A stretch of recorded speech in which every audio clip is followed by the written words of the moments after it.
Usa ka meteor shower ang posibleng nakitaan sa kawanangan niadtong Lunes sa gabi ug nakuha og video sa mga netizens matod sa PAGASA Visayas. Ani ang report. Sa video nga kuha ni Juan Dadol, nga taga San Remegio Cebu, makita ang kalit nga pagdan-ag sa kawanangan nga milanat og pipila lang ka segundos. That time, nag-standby mi. Naglingkod ko sa motor niya, nagabantay ko sa langit nga ni nagsiga. Motong nakadadali ko video, motong naka-record ko 3 to 4 seconds sa akong cellphone, motong ni Ritso siya kapaong. So pagkahuman na idugdog, nakabati may ugdugdog. Nakakuha usab og susamang hulagway si Christian nga taga Santa Fe, Cebu.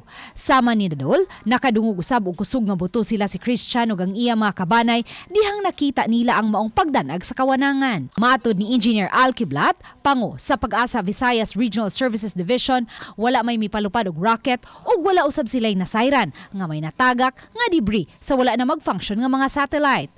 Mas dako usab ang tsansa nga usa kini ka meteor shower kay aduna may meteor shower event nga gitawag og perseid nga magsugod sa Setyembre 5 hangtod sa Setyembre 21 ug ang peak ni ini nahitabo niadtong Setyembre 10. So most likely usa to siya ka meteor showers. Kang iyang karakteristik mitugma man sad.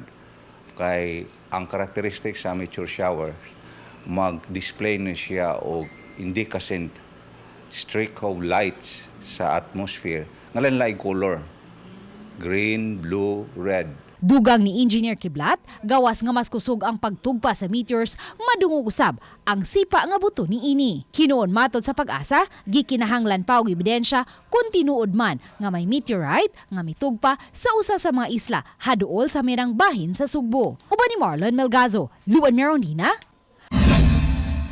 GMA Regional TV Live.